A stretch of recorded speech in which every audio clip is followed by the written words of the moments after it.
নমস্কার সবাইকে, কেমন আছেন সবাই? বং কুকের চ্যানেলটিতে আপনাদের সবাইকে স্বাগত জানাই। আজ বানাবো রুই মাছের দই কালিয়া। এখানে আমি নিয়েছি তার জন্য 400 গ্রাম মতন রুই মাছ, পেটির দিকের মাছ নিয়েছি। আর আছে রসুন কুচি, একটা বড় পেঁয়াজ কুচি, আদা বাটা, কাশ্মীরি লাল লঙ্কার গুঁড়ো, টমেটো বাটা, ধনে গুঁড়ো, জিরে গুঁড়ো, হলুদ, সর্ষের তেল আর নুন। এই মাছটিকে আজকে আমি এয়ার ফ্রাই করে বানাবো। এটাকে আজকে আমি তেলে ভাজবো না। তার জন্য প্রথমে মাছে নুন, হলুদ, লঙ্কার গুঁড়ো আর একটু তেল মাখিয়ে নেব।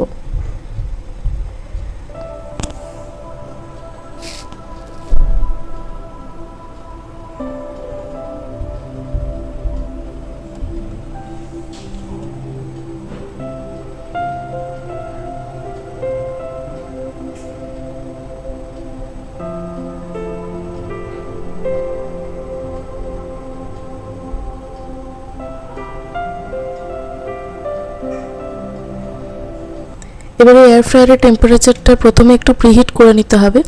এখানে আমি মোটামুটি 200 ডিগ্রিতে দিচ্ছি। 2 মিনিটের জন্য প্রিহিট করলেই যথেষ্ট, 2 মিনিটের বেশি আর লাগবে না।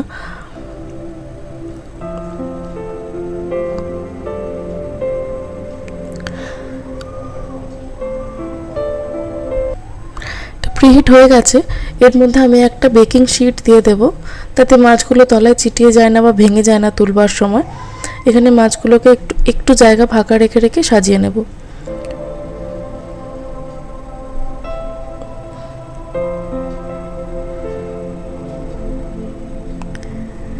এবারে এখানে আমি টেম্পারেচার রাখবো আবার 200 ডিগ্রির মতন।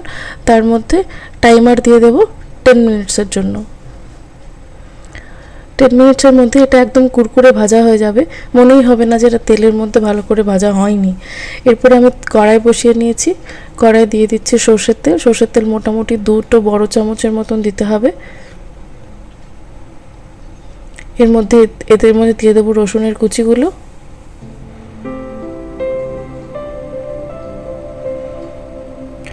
রসুনটা একটু লাল লাল করে ভেজে যখন হালকা গন্ধ বেরোবে রসুনের, তখন দিয়ে দেবো পেঁয়াজ কুচি।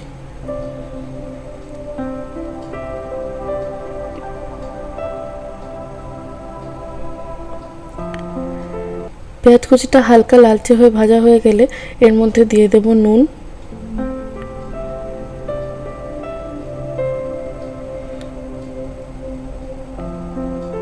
এবারে অ্যাড করছি আদা বাটা।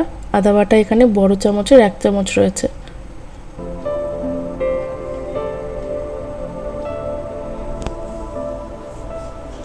টমেটো বাটা দিয়ে দিলাম। এবারে মশলাগুলো দিয়ে দেব। প্রথমে দিয়ে দিলাম হলুদ, ধনের গুঁড়ো, এবারে দিয়ে দিলাম জিরের গুঁড়ো আর কাশ্মীরি লাল লঙ্কার গুঁড়ো। এবারে এটাকে ভালো করে মশলাটা মাখিয়ে চাখিয়ে নেব। একটুখানি জল অ্যাড করে মশলাটাকে ভালো করে কষতে দেব।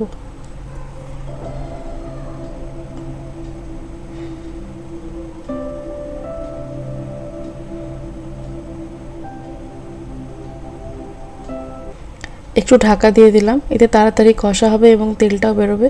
এই যে মাছ ভাজা হয়ে গেছে আমাদের, বাইরেটাও সুন্দর লাল হয়ে গেছে এবং ক্রিস্পিও ভাজা হয়ে গিয়েছিল। মশলাটা মোটামুটি রেডি হয়ে গেছে। বাইরে থেকে দেখুন তেলটাও ছেড়ে দিয়েছে। এর মধ্যে এবারে আমি দইটা দিয়ে দেবো।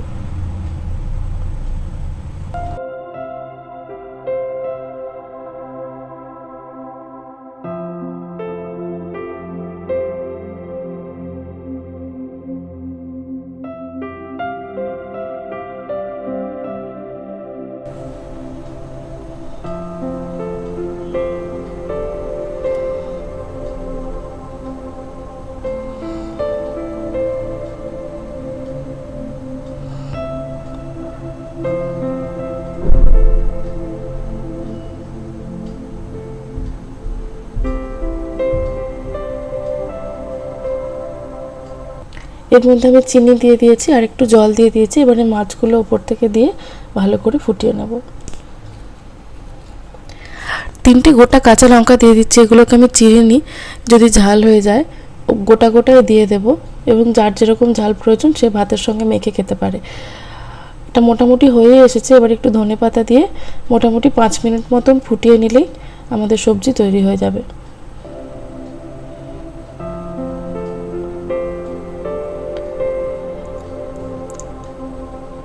মাছের দই দিয়ে কালিয়া তৈরি হয়ে গেছে। আমি গ্যাসটাও বন্ধ করে দিয়েছি। এবারে সার্ভ করে নেব।